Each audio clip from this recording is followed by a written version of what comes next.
Hello hello.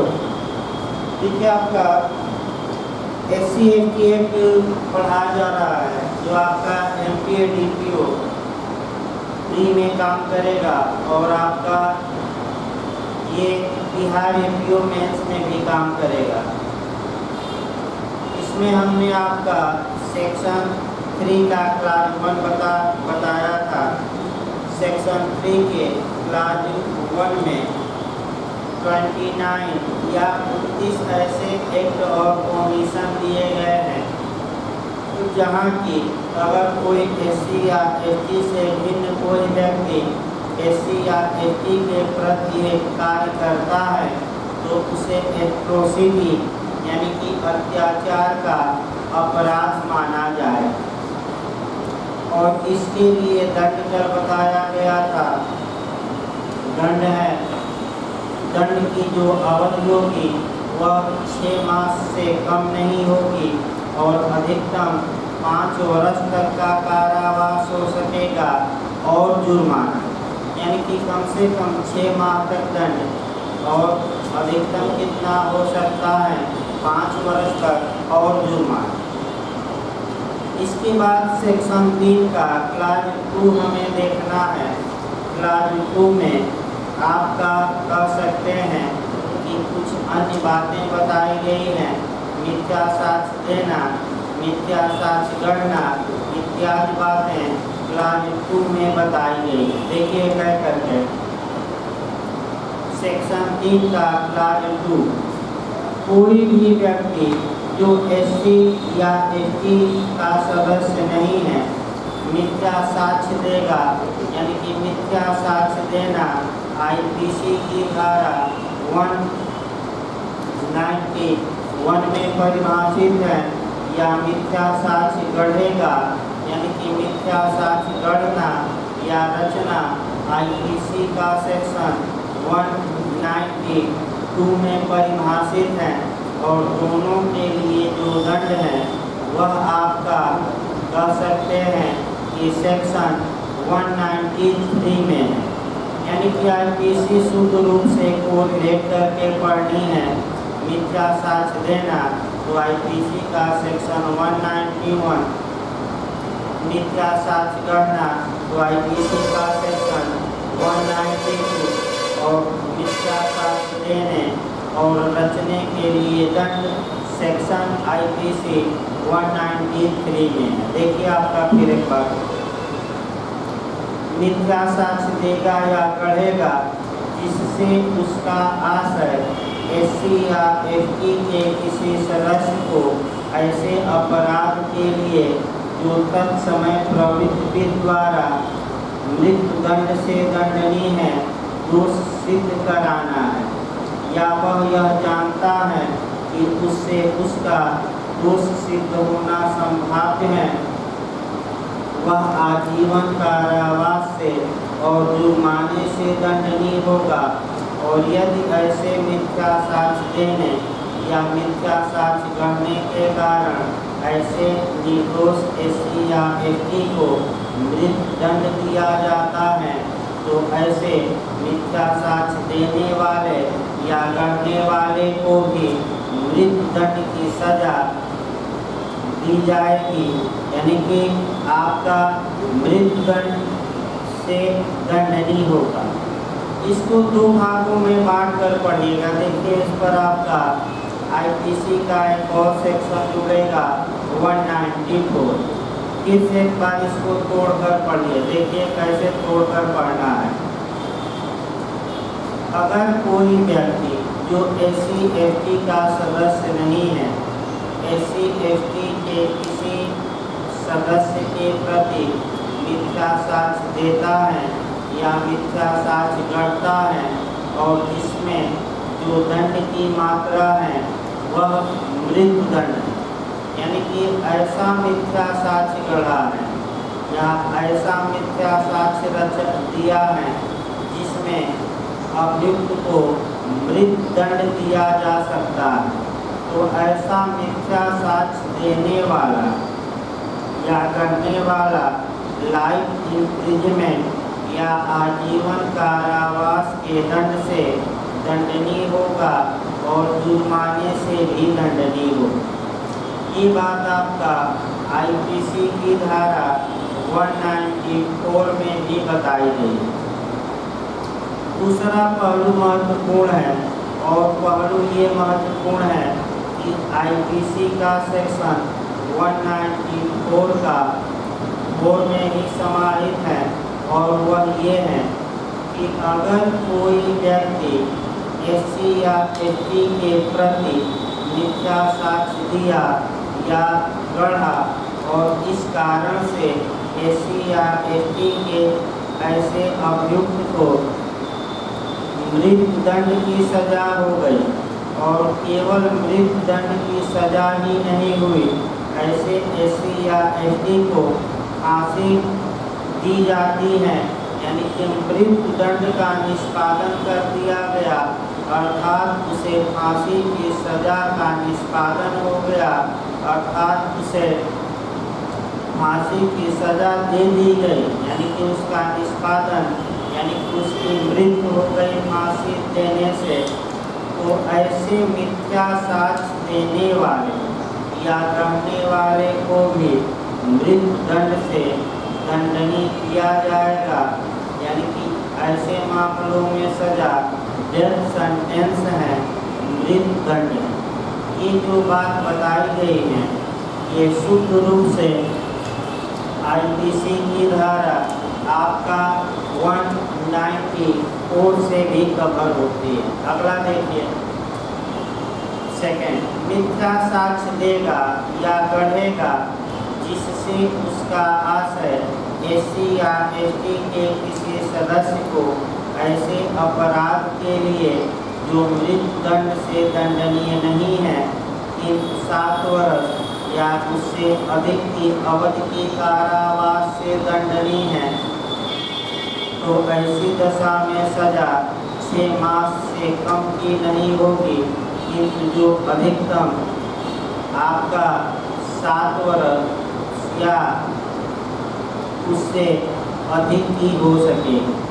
इसका मतलब ये हुआ कि अगर मिथ्या साक्ष्य गढ़ा गया या दिया गया और ऐसे अपराध के बारे में दिया गया जिसमें मृत्युदंड नहीं है, तो ऐसा मिथ्या साक्ष्य देने वाला या गढ़ने वाला अगर दिया है मिथ्या साक्ष्य आपका और जिस मामले में मिथ्या साक्ष्य दिया गया है उसमें जो दंड की मात्रा हो सकती है वह 7 वर्ष या उससे अधिक की हो सकती है, तो ऐसी दशा में ऐसा व्यक्ति दंड का भागी होगा और दंड याद रखिए 6 माह से कम नहीं होगा, किंतु जो 7 वर्ष या 7 वर्ष से अधिक हो सके।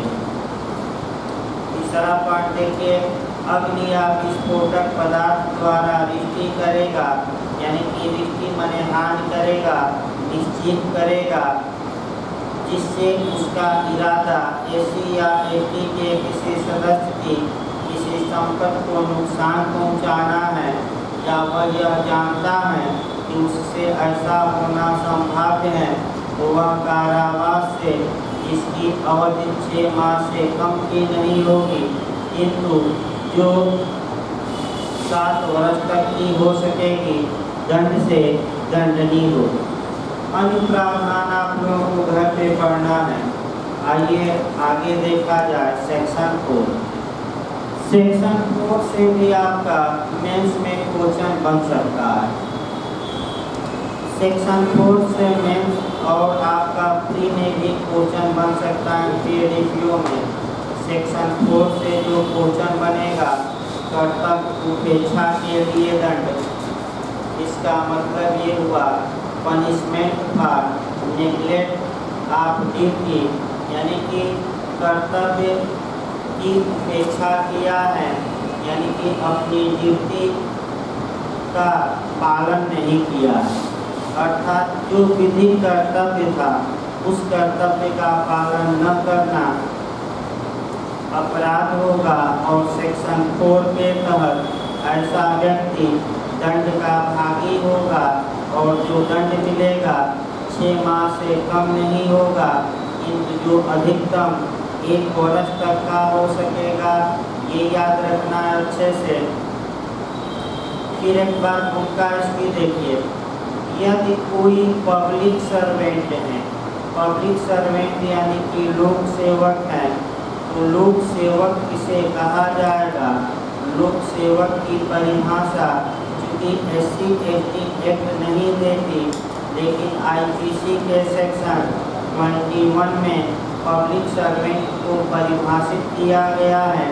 अतः यहाँ जो पब्लिक सर्वेंट का मतलब होगा, उसका मतलब हुआ IPC की धारा 21 में दिया गया पब्लिक सर्वेंट। अर्थात यदि कोई लोक सेवक यानी कि यदि कोई व्यक्ति IPC की धारा 21 में लोक सेवक की कैटेगरी में आता है और वह SC या ST का सदस्य नहीं, और जो विधिक कर्तव्य उस पर SC/ST के प्रति दिए गए हैं, उन कर्तव्यों की जानबूझकर उपेक्षा करता है, यानी कि इरादे के साथ अवहेलना करता है, तो ऐसा पब्लिक सर्वेंट दंड का भागी होगा, यानी कि सजा पाए।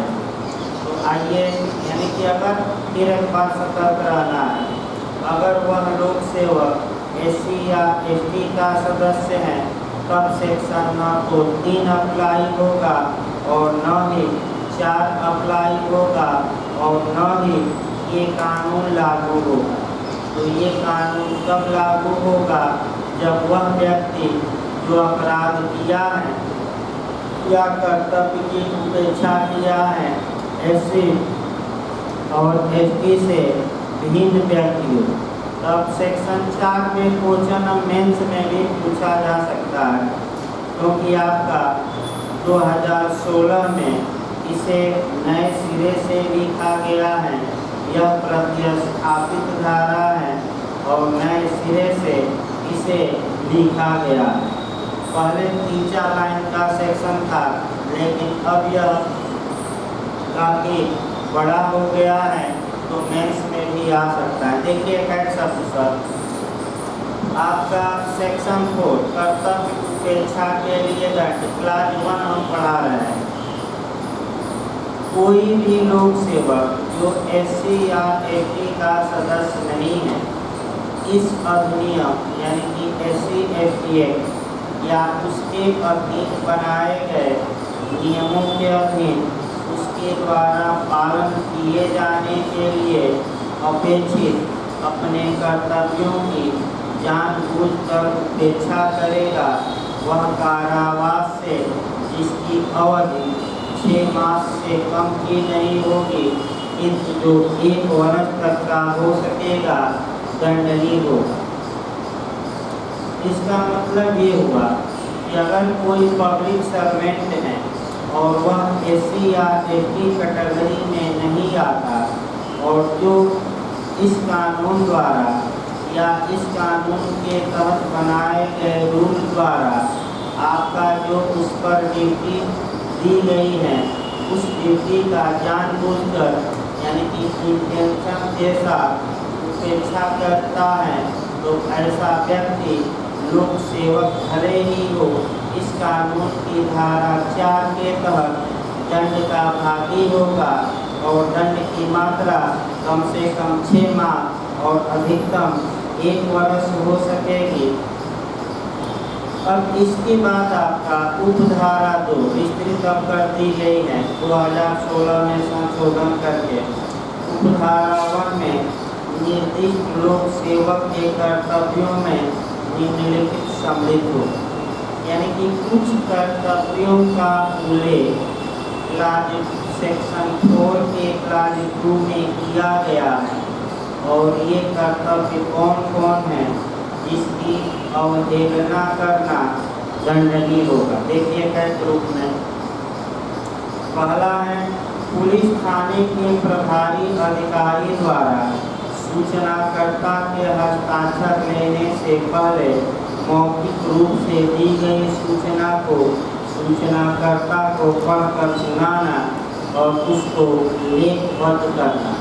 इसका मतलब ये हुआ कि अगर कोई SC या FT का सदस्य आपका कह सकते हैं कि किसी अपराध की सूचना देता है, वह सूचना मौखिक दी जाती है, तो पुलिस का ये कर्तव्य है CRPC की धारा 154, यानी कि यहाँ जोड़कर पढ़ेंगे CRPC की धारा 154 को जोड़कर पढ़ेंगे 154 का क्लास 1।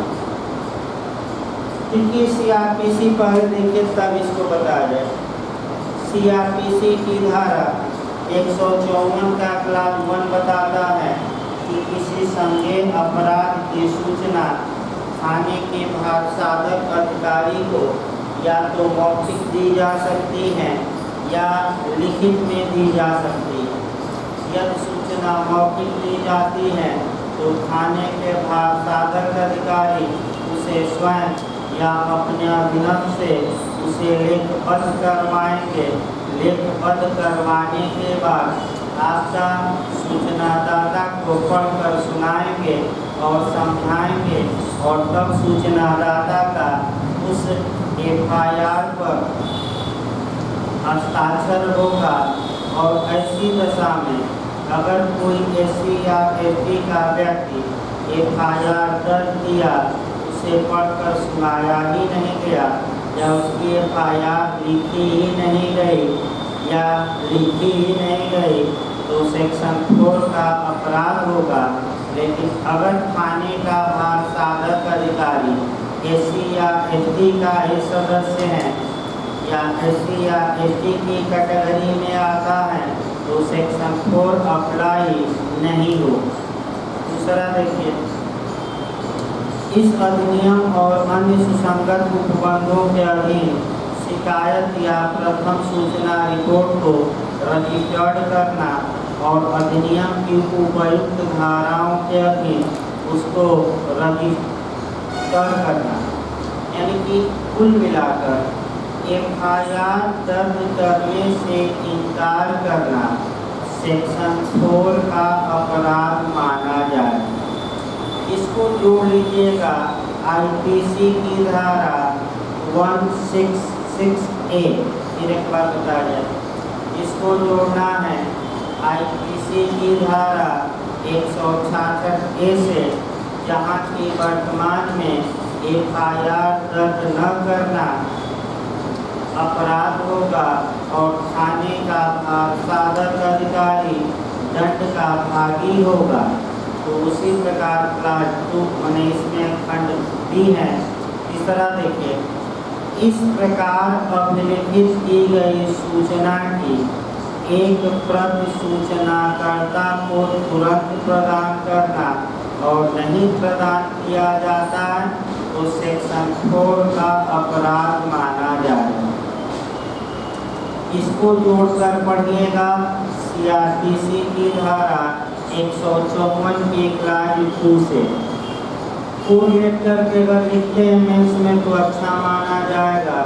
CRPC का सेक्शन 154 का क्लास 2 ये बताता है कि जब FIR दर्ज कर ली गई है तो जो FIR दर्ज कराया है तो उसे तत्काल और निःशुल्क FIR की सेकेंड प्रति या द्वितीय प्रति दी जाए। तो अगर SC या FT का कोई सदस्य FIR दर्ज कराया और थाने के भारसाधक अधिकारी ने उसे तुरंत और निःशुल्क FIR की प्रति नहीं दी तो सेक्शन 4 का अपराध माना जाए। तो इसको कहाँ से आपका जोड़कर लिखना है, तो इसको जोड़कर लिखना है आपका 154 CRPC के क्लास 2 से। चौथा पीड़ितों या साक्षियों के कथन को अभिलिखित करना। अब विक्टिम या विटनेस के कथन को अभिलिखित कराइए। तो पुलिस आपका इन्वेस्टिगेशन के दौरान कुछ बयान दर्ज करती और वह बयान जो दर्ज किया जाता है 161 के तहत। इसको जब पढ़िएगा क्लास 4 को मैंने डी को, तो आप CRPC की एक धारा जरूर पढ़िएगा। कौन सी? 161। पुलिस साक्षियों का बयान दर्ज करती है धारा 161 के तहत। और अगर ऐसी दशा में पीड़ित आपका या SC/ST के प्रति अपराध किया गया है और पुलिस अगर जानबूझकर साक्षियों का बयान नहीं दर्ज करती, पीड़ित का बयान नहीं दर्ज करती, तो सेक्शन 4 का अपराध माना जाएगा। अगला देखिए, अन्वेषण करना और विशेष न्यायालय या अनन्य विशेष न्यायालय में 60 दिन के अवधि के भीतर आरोप पत्र फाइल करना तथा विलम्ब यदि कोई हो लिखित में स्पष्ट करना।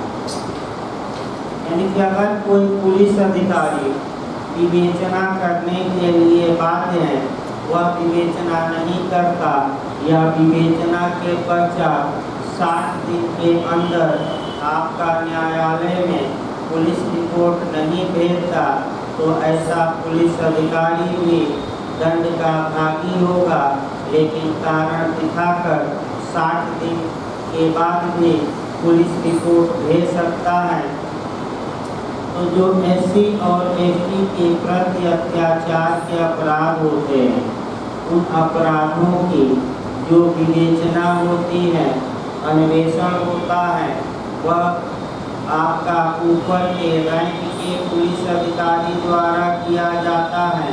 और वह जो रैंक है DYSP यानी कि पुलिस उपाधीक्षक या DYSP से नीचे का न हो, यानी कि या तो DYSP या उसके ऊपर के पुलिस अधिकारियों द्वारा ही ऐसे अपराध का इन्वेस्टिगेशन किया जाता है। अगला देखिए, किसी दस्तावेज या इलेक्ट्रॉनिक अभिलेख को सही रूप से तैयार करना, विरचित करना तथा उसका अनुवाद करने के लिए अगर कोई लोक सेवक बाध्य है और इसकी जानबूझकर क्या करता है उपेक्षा, तब भी सेक्शन 4 अप्लाई होगा।